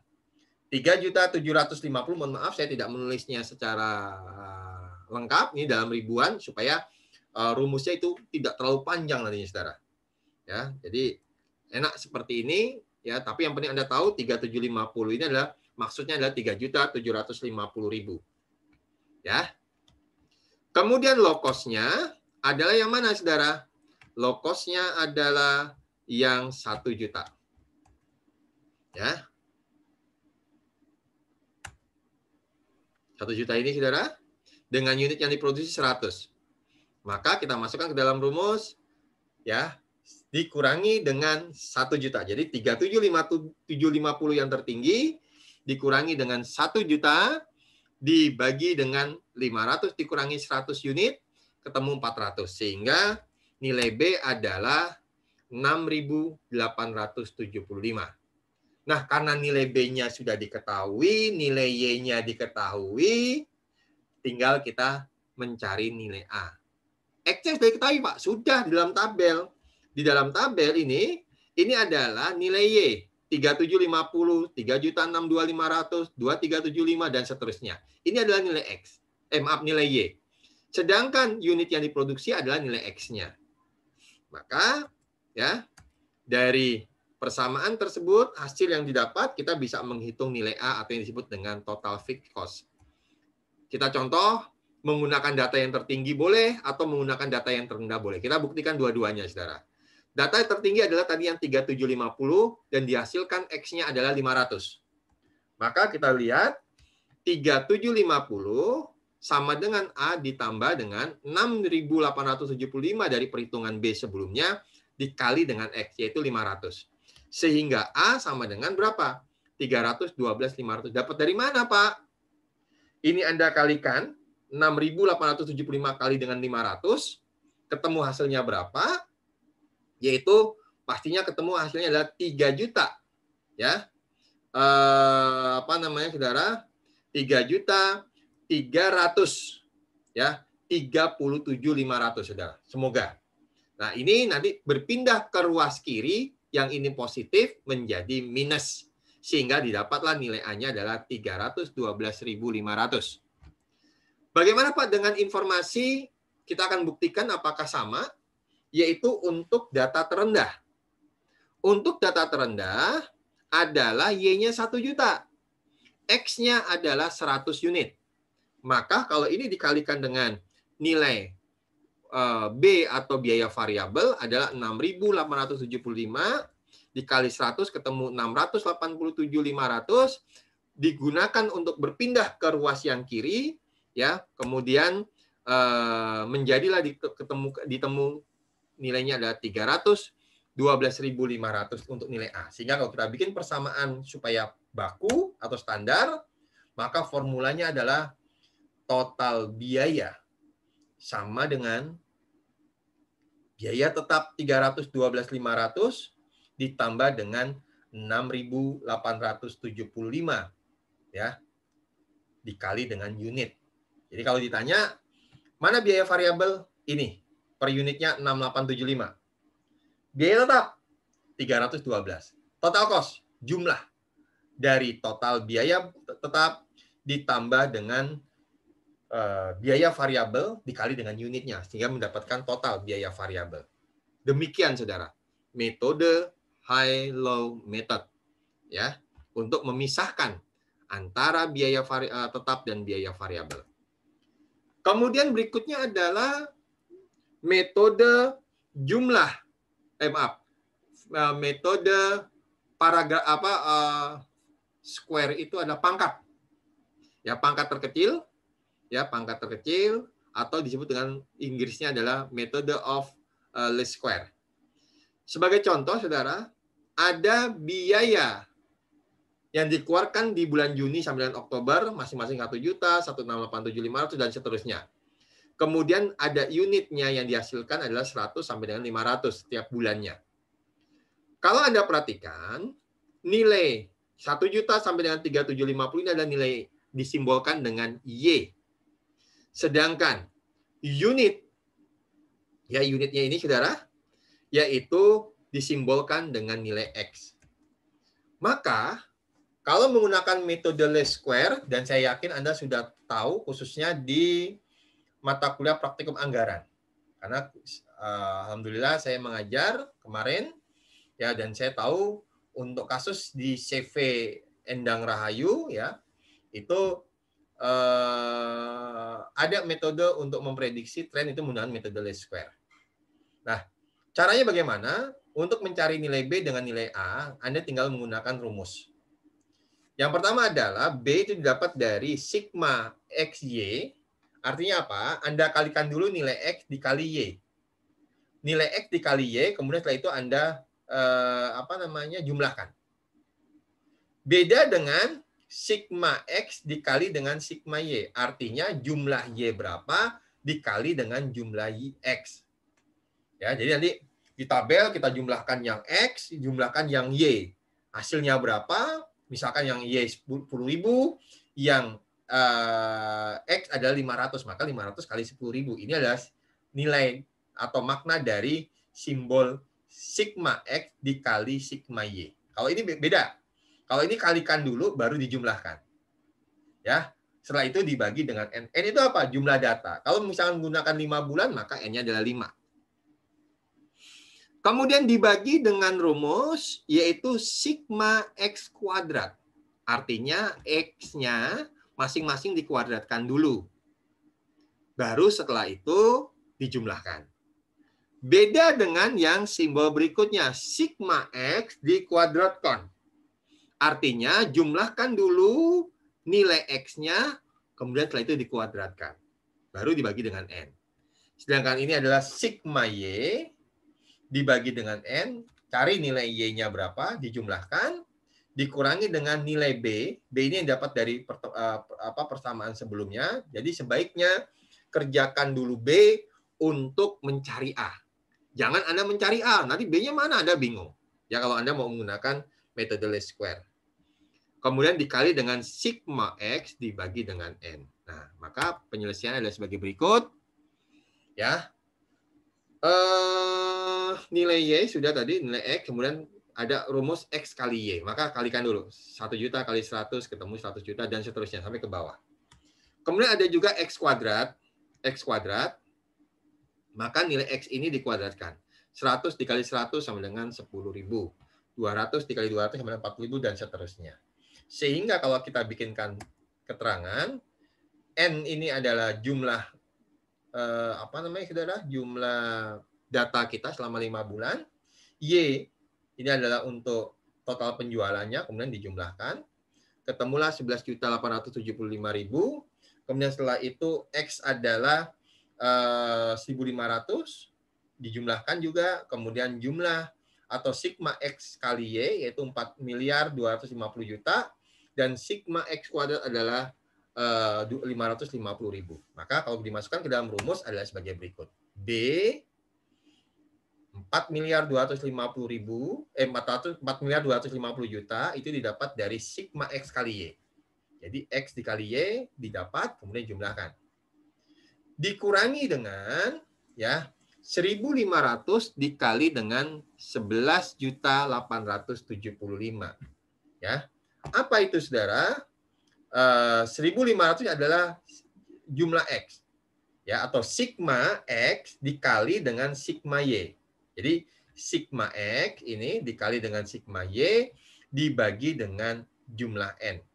Kemudian rumus yang di atas semuanya kita gunakan untuk apa saudara? Ya, mencari data, ya kita bagi dengan data. Apa ini 550? 550 adalah jumlah dari X kuadrat. Ya, dikurangi dengan sigma X dikuadratkan dibagi 5. Nah, kalau sudah ketemu sama dengan 6.875. Silakan nanti Anda hitung kembali ya. 6.875 itu dapat dari mana? 4.250 dikurangi hasil dari ini saudara. Yaitu 1.500 dikali 11.875 dibagi 5. Sedangkan 100.000 ini didapat dari 550 dikurangi nilai 1.500 dikuadratkan, yaitu berapa? 225 ditambah nolnya 4. Ya. Kemudian dibagi dengan nilai 5, yaitu jumlah N. Maka nilai B-nya adalah 6.875. Sedangkan A didapat dari 11.875 dibagi 5. 11.875 itu apa? Ya, nilai dari atau sigma X di sigma Y. Ya, 11.875 adalah sigma Y, maaf. Kemudian dikurangi dengan 6.875 nilai B yang didapat dikali dengan 1.500 ini adalah sigma X dibagi 5. Ketemu adalah 312.500. Sehingga persamaan atau formula untuk mendapatkan metode biaya campuran, baik metode high-low method maupun metode least square, hasilnya sama. Tidak ada yang berbeda, saudara. Ya, jadi hasilnya sama. Sampai di sini bisa diikuti, saudara? Ada yang mau ditanyakan? Ada yang mau ditanyakan tidak, saudara?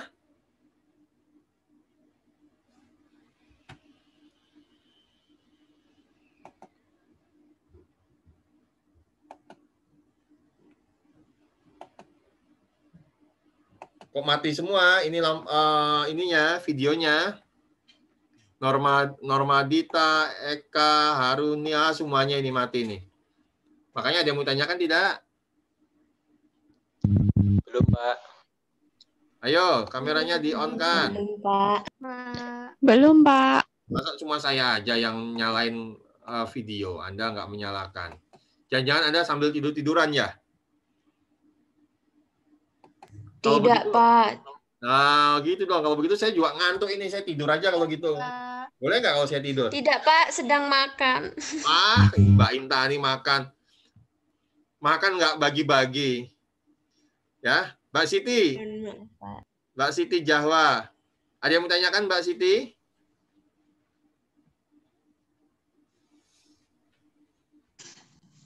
Tidak? Oke. Mbak Latifah.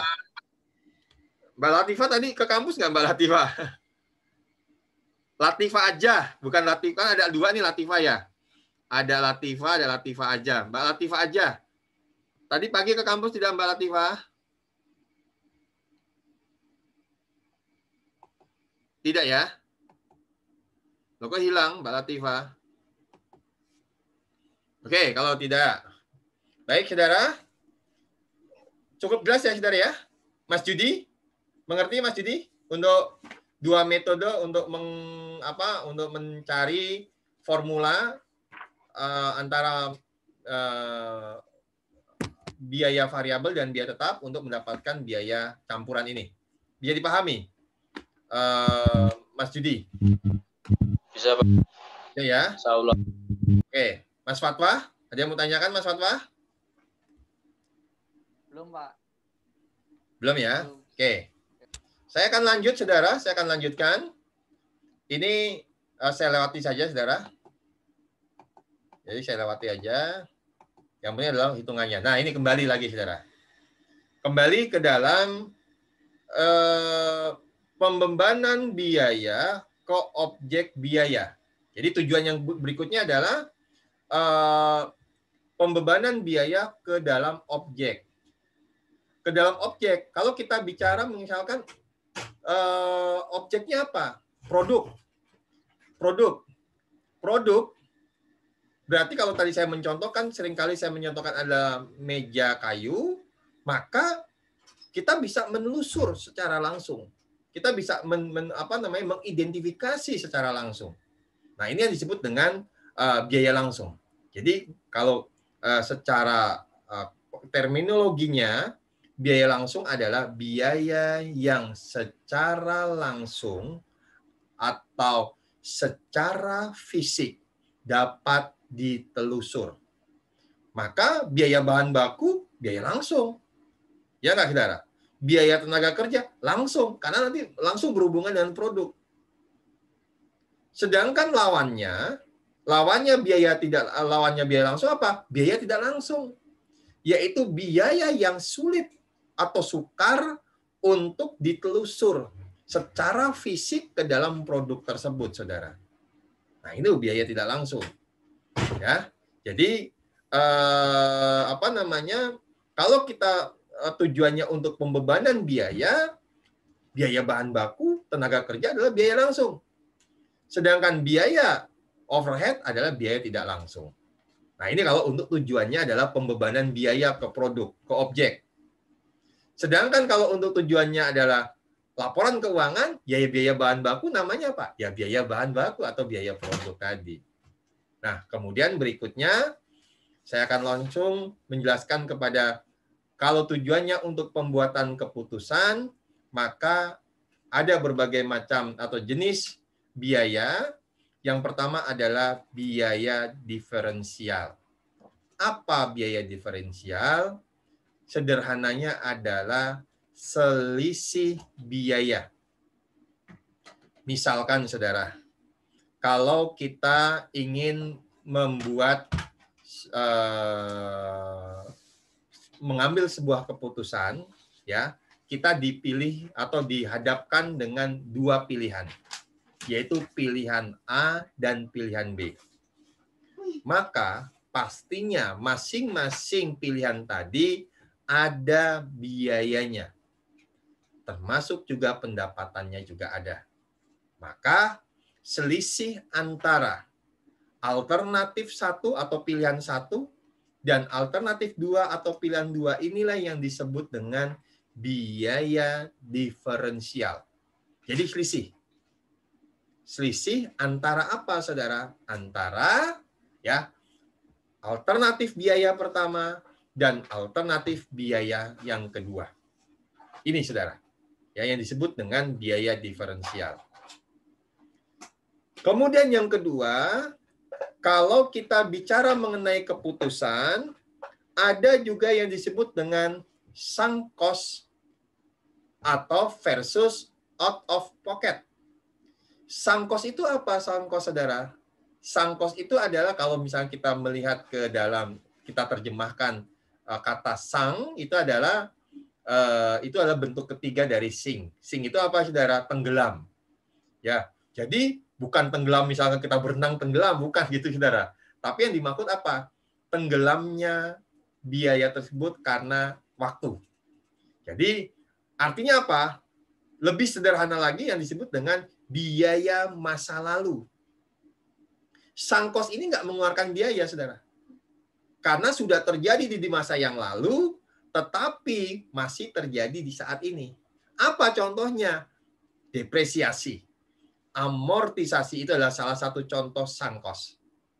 Jadi biaya yang terjadi di masa yang lalu, tetapi sampai dengan saat ini masih diakui atau dicatat. Itu yang disebut dengan sunk cost. Nah, dalam pengambilan keputusan, umumnya sunk cost itu dikeluarkan. Maka kalau misalkan Anda bicara atau diajarkan di materi atau di mata kuliah akuntansi keuangan, seringkali kita saudara, dosen mengatakan laba akuntansi dengan laba tunai. Nah, laba tunai itu biasanya mengeluarkan atau menghilangkan atau mencoret ya biaya-biaya yang tidak dikeluarkan tapi dicatat. Yaitu contohnya apa? Depresiasi. Nah, lawannya sunk cost apa, saudara? Out of pocket. Artinya biaya yang harus dikeluarkan. Kalau ini tidak ada biayanya, kalau sunk cost, sedangkan out of pocket adalah biaya yang dikeluarkan dan terjadi saat ini. Apa? Ya, biaya-biaya yang selain depresiasi tadi. Biaya gaji, biaya upah, bahan baku, dan seterusnya. Ini yang disebut dengan out of pocket. Ya, atau biaya sekarang atau recent cost. Ya, biaya saat ini. Kemudian berikutnya yang ketiga adalah biaya opportunity atau opportunity cost. Nah, ini harus betul-betul Anda kuasai, saudara, opportunity cost. Karena nanti di dalam pengambilan keputusan, opportunity cost ini harus disertakan. Kita harus memperhitungkan. Ya, apa yang disebut dengan opportunity atau misalkan aliasnya, kalau ada yang menyebutnya opportunity cost itu adalah biaya kesempatan, Pak. Ya. Biaya kesempatan apa maksudnya? Nah, kalau saya lebih gampang adalah kalau saya mengilustrasikan demikian, saudara. Contoh, misalkan Anda punya usaha dan Anda punya gudang. Gudang Anda ini bisa Anda sewakan, bisa juga Anda pakai. Kalau Anda sewakan gudang tadi, Anda akan mendapatkan pemasukan sebesar 100 juta per tahun misalkan. Nah, Anda dalam mengambil keputusan Anda bingung nih, mau saya sewakan atau saya pakai. Ini kan ada keputusan, saudara. Akan tetapi, saudara, ternyata saudara Anda putuskan untuk pakai. Anda pakai sendiri untuk gudang Anda, untuk menyimpan barang-barang yang Anda produksi. Akibatnya apa? Akibatnya kesempatan Anda untuk mendapatkan uang 100 juta dari sewa tadi hilang. Nah, itu yang disebut dengan opportunity cost. Jadi biaya yang tidak kita dapatkan karena kita tidak jadi memanfaatkan aset yang kita miliki tadi. Jadi keputusan kita adalah apa? Keputusan untuk memakai sendiri. Kalau di bukunya Pak Kris itu adalah misalkan Anda saat ini kerja, gaji Anda adalah 1 juta. Dalam waktu seminggu misalkan 1 juta.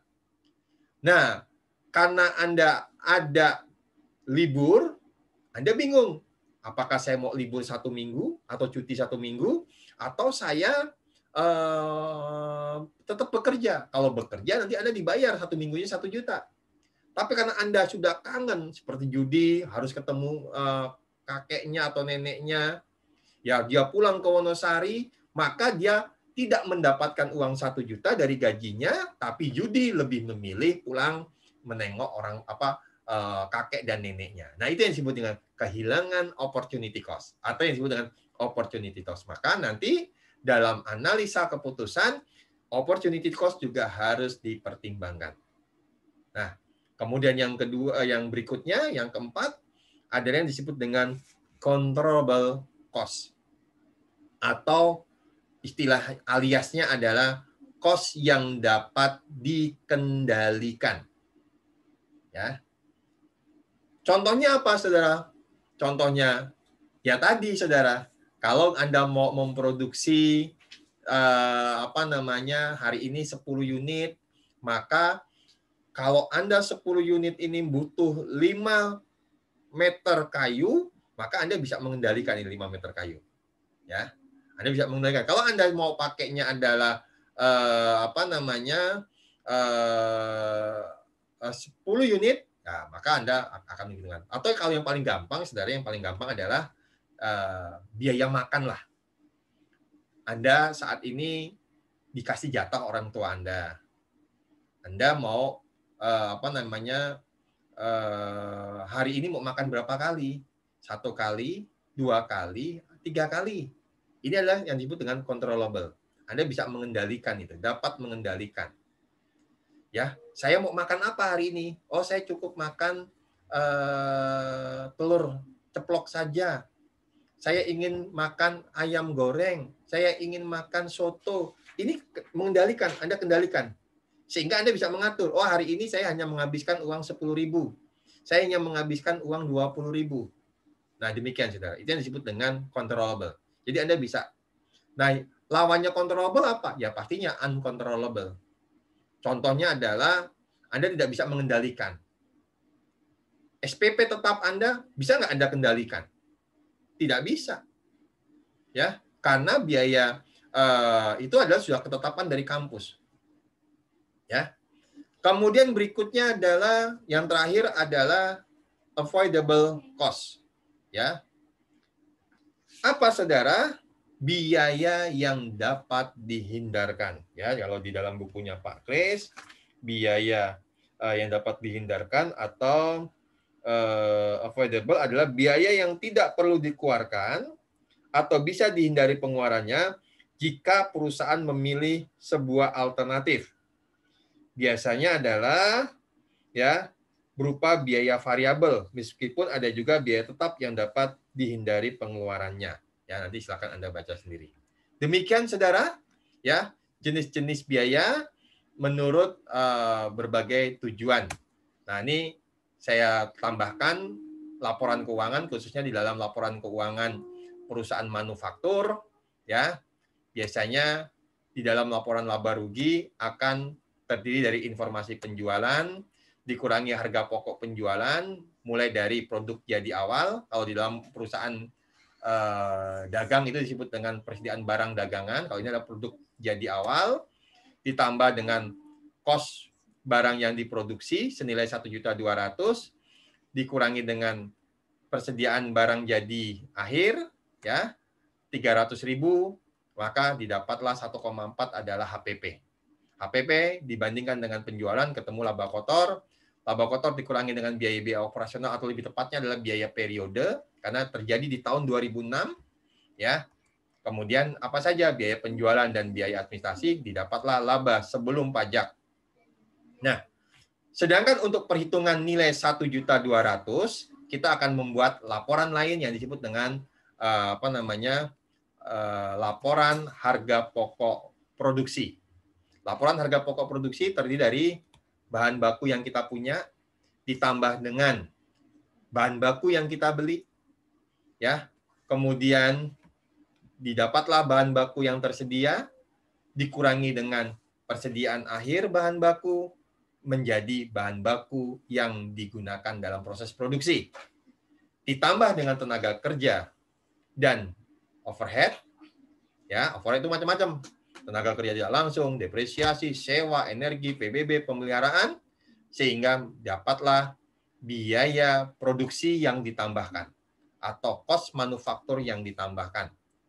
Kemudian cost manufaktur yang ditambahkan tadi ditambah dengan barang dalam proses awal, bisa saja bulan sebelumnya kita masih produksi, ya. Anda sudah tahu istilah BDP awal dan BDP akhir, ketemu total cost manufaktur dikurangi BDP akhir, didapatlah cost barang yang diproduksi. Nilainya adalah 1.200.000. Jadi 1.200.000 yang kita laporkan di laporan laba rugi didapat dari perhitungan ini, saudara. Demikian, saudara.